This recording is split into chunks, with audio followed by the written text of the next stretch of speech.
இன்னைக்கு சென்னையுடைய முக்கியமான ஒரு அடையாளமாக மாறி இருக்கக்கூடிய புத்தக கண்காட்சியில் இந்த விருது வழங்குகின்ற சிறப்புக்குரிய நிகழ்ச்சியில் கலந்து கொள்வது உண்மையாகவே மிகுந்த மகிழ்ச்சியை தருகின்றது. இந்த மேடை எனக்கு புது மேடை கிடையாது. அடிக்கடி இந்த மேடைக்கு பல நிகழ்ச்சிகளுக்கு வருகை தந்திருக்கின்றேன். சொல்லப்போனால் இந்த புத்தக காட்சியை நானே சில வருடங்கள் திறந்து வைத்திருக்கின்றேன். பல புத்தகங்களை இதே மேடையிலே வெளியிட்டிருக்கின்றேன்.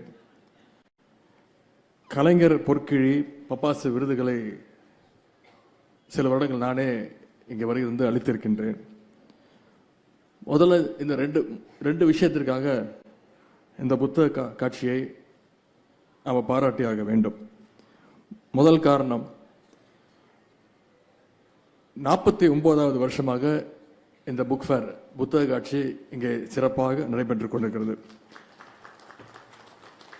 1977ஆம் ஆண்டு 1977 வெறும் 13 அரங்கங்களோடு துவங்கப்பட்ட இந்த புத்தக காட்சியில் இன்னைக்கு 1000க்கும் மேற்பட்ட அரங்கங்கள், கடைகள் அமைக்கப்பட்டு புத்தகங்கள் விற்பனையாகி கொண்டிருக்கின்றது.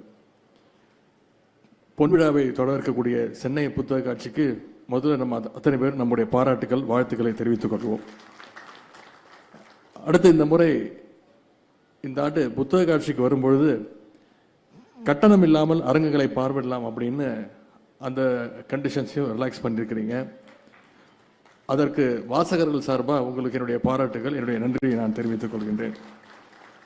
இங்கே நக்கீரன் கோபால் அவர்கள் பேசும்பொழுது குறிப்பிட்டு பேசினார். அவரும் ஒரு பதிப்பாளராக வந்திருக்கிறார் என்று. துணை முதலமைச்சர், சட்டமன்ற உறுப்பினர், அமைச்சர், இப்படி எத்தனையோ பொறுப்புகள் இருந்தாலும் ஒரு பப்ளிஷராக இந்த நிகழ்ச்சியில் கலந்து கொள்வது எனக்கு கூடுதல் பெருமை. திராவிட முன்னேற்ற கழகத்துடைய இளைஞரணி நடத்துகின்ற முத்தமிழறிஞர் பதிப்பகம் சார்பாக இதே புக் ஃபேரில் நாங்களும் எங்களுடைய அரங்கங்களை அமைத்திருக்கின்றோம். எங்களுடைய பதிப்பகம் சார்பாக இந்த வருடம் 25 புத்தகங்கள் வெளியிடப்பட்டு அதுவும் இந்த புக் ஃபேரில் சிறப்பாக விற்பனையாகி இருக்கின்றது. அதற்கான களத்தை எங்களுக்கு தந்த இந்த சென்னை புத்தக காட்சிக்கு முதல்ல என்னுடைய பதிப்பாளராக என்னுடைய நன்றியை நான் தெரிவித்துக் கொள்கின்றேன். கடந்த நவம்பர் மாதம் இளைஞரணியின் சார்பாக வல்லூர் கோட்டத்தில் நாங்கள் அறிவு திருவிழா அப்படின்ற ஒரு நிகழ்ச்சியை 8 நாட்களுக்கு நடத்தினோம். அறிவு திருவிழாவை முன்னிட்டு பல கருத்தரங்கங்கள், கலை நிகழ்ச்சிகள் எல்லாம் நடந்தது. அதனுடைய முக்கிய பகுதியாக ஒரு வார காலம் ஒரு புத்தக காட்சியையும் நாங்கள் நடத்தினோம். அந்த புத்தக காட்சிக்கு மிகச்சிறந்த ஒரு வரவேற்பு இருந்தது. அதை பார்த்துவிட்டு தமிழக முதலமைச்சர் அவர்கள் சொன்னார், இனிமேல் வருட வருடம் நீங்கள் இந்த புத்தக காட்சியை நடத்த வேண்டும், வருட வருடம் அறிவு திருவிழாவை தமிழ்நாடு முழுக்க நடத்த வேண்டும் என்று முதலமைச்சர் அவர்கள், எங்களுடைய கழகத் தலைவர் அவர்கள் எங்களுக்கு அறிவுறுத்தியிருந்தார். அந்த அளவுக்கு அறிவு திருவிழாவை நாங்கள் சிறப்பாக நடத்தியிருந்தோம்னா அதுக்கு எங்களுக்கு ரோல் மாடலாக, இன்ஸ்பிரேஷனாக இருந்தது இந்த சென்னை புத்தக காட்சி என்று சொன்னால் அது மிகையாகாது. ஆகவே அந்த நன்றி உணர்வோடு இன்றைக்கு இந்த நிகழ்ச்சியில் நான் கலந்து கொண்டிருக்கின்றேன். இன்னைக்கு இந்த புத்தக காட்சியை பார்க்கும்பொழுது, மக்கள் எல்லாம் இதை பற்றி பேசும்பொழுது, தொலைக்காட்சியில் பார்க்கும்பொழுது, செய்தித்தாளில் பார்க்கும்போது மிகவும் பெருமையாக இருக்கின்றது, மகிழ்ச்சியாக இருக்கின்றது. ஏன்னா முன்னாடிலாம் சென்னையில் விடுமுறைனா எல்லாரும் பீச்சு, மாலு, சினிமா தியேட்டர் அப்படின்னு அங்கே மட்டும்தான் கூட்டங்கள் கூடும்.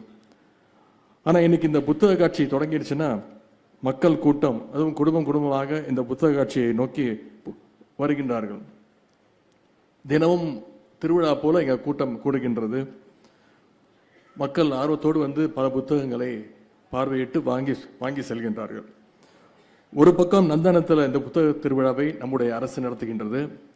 இன்னொரு பக்கம் தமிழ்நாடு அரசு பள்ளி கல்வித்துறை அரசின் சார்பாக சென்னை இன்டர்நேஷனல் புக் ஃபேர் அதுவும் நடத்தப்படுகின்றது. நேற்று தான் முதலமைச்சர் அவர்கள் அந்த நிகழ்ச்சியை கலந்து கொண்டு முடித்து வைத்தார்கள்.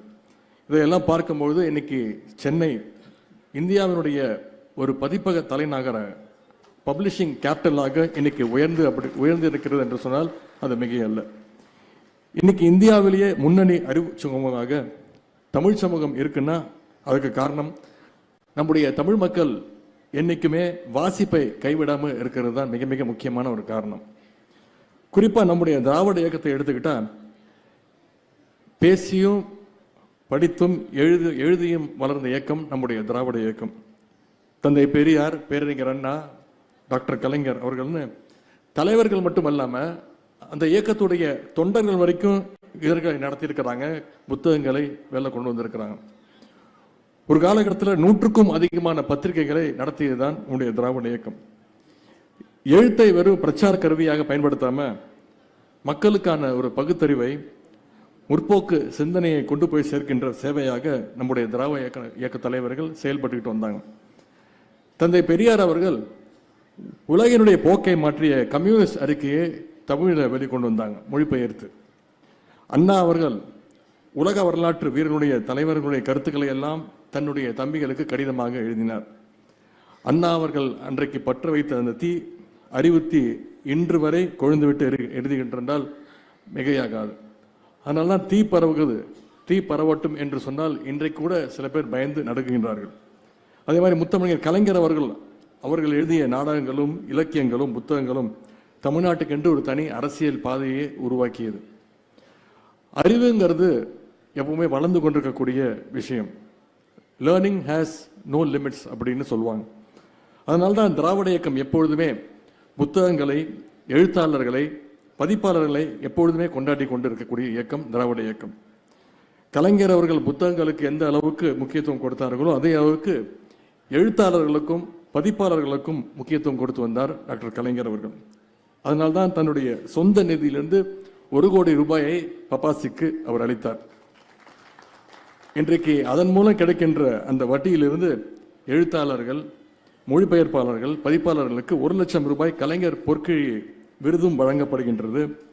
இந்த ஆண்டுக்கான பொற்கிழி விருதை நம்முடைய முதலமைச்சர் அவர்கள் இதே மேடையிலே 1 வாரத்துக்கு முன்பு அளித்தார்.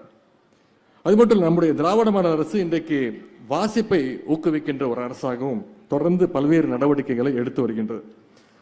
தமிழ்நாடு முழுக்க இன்னைக்கு சென்னையில் மட்டும் இல்லாமல் இன்னைக்கு பல்வேறு மாவட்டங்களில் இதே மாதிரி புக் ஃபேரையும் நம்முடைய அரசு நடத்திட்டு வருது. இந்த சென்னை புத்தக காட்சியை நடத்துவதற்கு நம்முடைய அரசு கிட்டத்தட்ட 75 லட்சம் ரூபாய் ஊக்கத்தொகையும் நம்ம அரசு வழங்கி வருகின்றது. அது மட்டும் இல்லை, வைகை, சிறுவாணி, காவிரி ஆகிய இலக்கிய திருவிழாக்கள் நடத்தப்படுகின்றது. தமிழ் நூல்கள் நாட்டுடைமையாக்கப்படுகிறது. எழுத்தாளர்கள் பிறந்த நாளில் தொடர்ந்து கூட்டங்கள், பாராட்டு விழாக்கள் நடத்தப்படுகின்றன. இதழியாளர்களுக்கு கலைஞர் எழுதுகோள் விருது, உலக பல்கலைக்கழகங்களில் செம்மொழி தமிழ் இருக்கைகள், இலக்கிய மாமணி விருதுகள், இப்படி உயரிய விருதுகள் பெற்ற எழுத்தாளர்களுக்கு கனவு இல்லம், இப்படி பல்வேறு திட்டங்களை நம்முடைய அரசு செயல்படுத்தி வருகின்றது. கலைஞர் அவர்கள் அண்ணா நூற்றாண்டை முன்னிட்டு சென்னையில் கோட்டுப்புறத்தில் அண்ணா நூற்றாண்டு நூலகத்தை திறந்து வைத்தார். கலைஞர் வழியில் நம்முடைய தலைவர் முதலமைச்சர் அவர்கள் மதுரையில் கலைஞர் நூற்றாண்டு நூலகத்தை திறந்து வைத்தார்.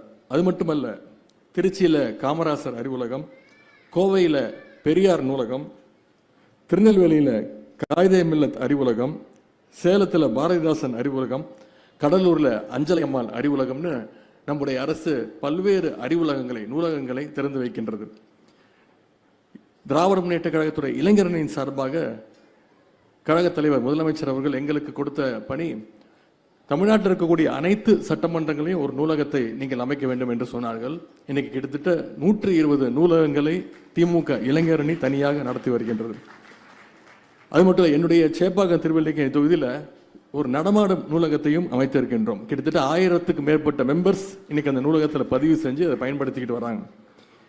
அதேபோல எனக்கு எங்களுடைய கழக தலைவர் சொன்னது போல பொன்னாடைகள், பூங்கொத்துக்களையும் தவிர்த்து விட்டு புத்தகங்களை பரிசாக கொடுக்க வேண்டும் அப்படின்னு கட்டளையிட்டு இருக்கிறாங்க. அப்படி வழங்கப்பட்ட புத்தகங்களை இன்னைக்கு தமிழ்நாட்டில் இருக்கக்கூடிய பல்வேறு நூலகங்களுக்கு பரிசாக கொடுக்கின்றோம். ஆகவே வாசிப்பை ஒரு இயக்கமாக ஆக்கிறதுக்கு எங்களால் முடிந்த விஷயங்களை தொடர்ந்து நாங்கள் செய்து வருகின்றோம்.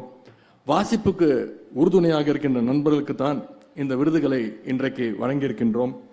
சிறந்த பதிப்பாளர், சிறந்த நூலகர், சிறந்த புத்தக விற்பனையாளர், சிறந்த எழுத்தாளர் அப்படின்னு புத்தகங்கள் உருவாகி அது வாசகர்கிட்ட சென்று சேர்ற வரைக்கும் உழைக்கின்ற அனைவருக்கும் இன்றைக்கு இங்கே பாராட்டு கொடுக்கப்பட இருக்கின்றது.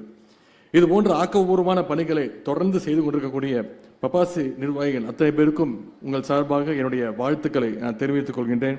நம்முடைய திராவிட மாடல் அரசு என்றைக்கும் உங்களுக்கு துணையோடு இருக்கும். பதிப்பாளர்களுக்கும் படைப்பாளர்களுக்கும் விற்பனையாளர்களுக்கும் வாசகர்களுக்கும் விருது பெற்ற அனைவருக்கும் மீண்டும் என்னுடைய வாழ்த்துக்களை தெரிவித்து இந்த சிறப்பான வாய்ப்பளித்ததற்கு நன்றி கூறி விடைபெறுகின்றேன்.